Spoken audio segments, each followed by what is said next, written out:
Listen, this is respectful media. This is respectful media. Media take it.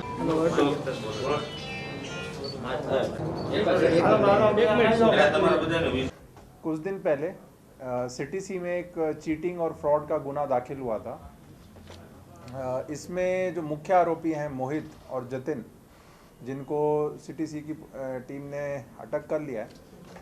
तपास में ये निकला कि इन लोगों ने विभिन्न लोगों और पेड़ी के नाम पे आश्रय 30 अकाउंट खुलवाए और उसके आधार पे हमने जब झड़ती की तो हमारे को इन अकाउंट के विभिन्न एटीएम्स और चेक बुक्स हमें इनके घर से मिले। इसमें बेसिकली मोडस ऑपरेंडी ऐसी थी कि इनके जो हैंडलर हैं जो मुंबई बेस्ड हैं, उसमें एक नाइजीरियन है जिसका नाम राफेल है, जिसको हमने अटक कर लिया, और एक और आरोपी है। उन लोगों के कहने पे इन्होंने ये अकाउंट खोला था और इसमें इंडिया के विभिन्न कोनों में बहुत सारे विक्टिम्स के साथ जो छेतरपिंडी होती थी ऑनलाइन, उसका जो पैसा इन अकाउंट्स में जमा कराया जाता था और ये जो दोनों आरोपी हैं वो पैसा एटीएम से विड्रॉ करके बैंक या आंगड़िया मार्फत अपने हैंडलर्स को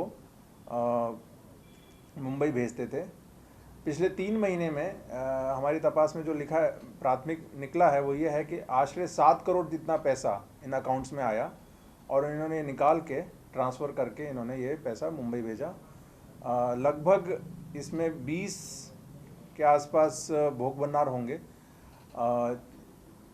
कोई दिल्ली में बेस्ड हैं, कोई वडोदरा बेस्ड हैं, कोई अहमदाबाद बेस्ड हैं, कोई साउथ इंडिया में अलग अलग सिटीज़ में बेस्ड हैं। तो इसके आधार पर हमने तपास की। अभी इसमें एक नाइजीरियन अटक हो चुका है और बाकी आगे की तपास चल रही है। ये एक पहले सूरत में एक ऐसा ही साइबर ऑफेंस दाखिल हुआ है, तो उसी वक्त से ये लोग जुड़े हुए हैं। और बेसिकली इसमें मोडस ऑपरेंडी ये है कि एक बहुत ही ऑर्गेनाइज सिस्टम है चीटिंग का। इसमें आपको अगर ध्यान हो, कुछ महीने पहले सिटी बी में एक गुना दाखिल हुआ था जिसमें भी हमने नाइजीरियन को अटक किया था। उसमें इंडियंस भी अटक हुए थे। इसमें ये लोग क्या करते हैं कि एक इनका कैचर होता है जो कि विक्टिम को आइडेंटिफाई करता है, उनको मेल करेगा और मेल में या मैसेज में, व्हाट्सएप मैसेज में एक बहुत ही कोई अट्रैक्टिव सी बिजनेस डील की बात करेगा। जो विक्टिम है वो फिर उसके झांसे में आ जाता है। फिर इसको उस टोलकी के अलग अलग लोग कांटेक्ट करके बोलते हैं कि अच्छी बिजनेस डील है, आप इसमें आओ।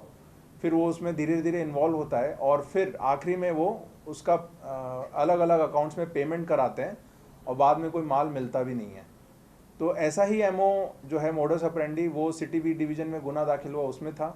लगभग ऐसा ही एमओ इस गुना में भी यूज़ किया गया है कि यहाँ जो हमने पकड़ा है वो यहाँ पर ये लोग जो हैं, ये अगर हम ऊपर से नीचे नेटवर्क देखें तो नीचे के लोग हैं जो कि बेसिकली जो पैसा आता था उसको विड्रॉ करके अपने जो हैंडलर्स हैं और जो मेन आरोपी हैं उनको वो ट्रांसफ़र करते थे। अभी आरोपी और नाम खुलने के इसमें आसार हैं। 1-2 के नाम आइडेंटिफाई हैं, उनको भी हम जल्दी अटक करने की कोशिश करेंगे। इसमें एक जो मैं सूचना देना चाहता हूँ, ऐसे फ्रॉड्स में बहुत सारे लोग भोग भंडार बन चुके हैं। इसमें कुछ चीज़ों के बारे में आप ध्यान रखें तो शायद इसकी चांस कम हो जाता है कि आप इसमें ऐसे विक्टिम बने। पहली बात तो ऐसी होती है कि ये बेसिकली कोई ठीक ठाक बिजनेसमैन को टारगेट करेंगे। इनको पहले से ही उसकी कुछ प्राथमिक माहिती होती है। दूसरी बात ये होती है कि जिसको भी टारगेट करते हैं उसको एकदम से कोई कांटेक्ट करेगा, कोई रेफरेंस के बिना। जनरली अगर कोई बिजनेस में हम व्यवसाय में बात करते हैं और कोई डील करनी होती है तो कोई ना कोई हमें रेफरेंस होता है, कोई जानता है, उसके थ्रू हम कांटेक्ट में आते हैं।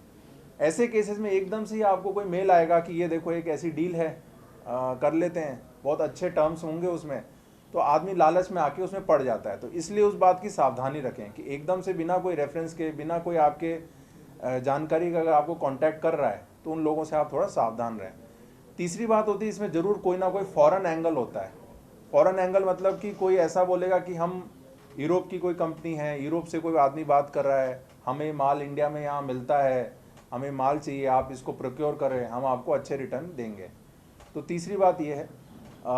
चौथी बात इसमें ऐसा होता है कि जब आपको कोई माल तो मिलने वाला है नहीं, बट वो पेमेंट ज़रूर करवा लेते हैं। पेमेंट जनरली अलग अलग अकाउंट्स में करवाएंगे। मल्टीपल टाइम्स कराएंगे और आपको कभी उसकी कोई माल तो मिलने का है ही नहीं, क्योंकि वो सब एक झूठ होता है, अच्छी खासी एक ड्रामेबाजी होती है। इसमें अगर आप आज इंटरनेट का समय है, जो आदमी अपनी जो पेड़ी बता के आपको कांटेक्ट कर रहा है, जिस नाम से कांटेक्ट कर रहा है, अगर आप उसके बारे में थोड़ा भी गूगल पे इंटरनेट पे सर्च करेंगे तो पता लग जाएगा कि ऐसा कुछ है ही नहीं। वो कोई ऐसी पेड़ी बताएगा जिसके बारे में बोलेगा कि ये पेड़ी ऐसा ऐसा बिजनेस करती है, अगर आप उसको गूगल करें तो आपको पता लग जाएगा कि है ही नहीं। वो जिस माल की बात कर रहा है, जैसे इसमें वो कोई बायो रिफाइनरी प्रोडक्ट है उसकी बात करते हैं, आप अगर उसके बारे में सर्च करेंगे गूगल पे तो पता लगेगा कि ऐसा कोई माल ही नहीं एग्जिस्ट करता। तो इसलिए आप थोड़े सतर्क रहें, ऐसे जो विक्टिम्स को जब कोई कांटेक्ट करता है सतर्क रहें, तो इसमें चांसेस हैं कि आप इसमें विक्टिम नहीं बनेंगे।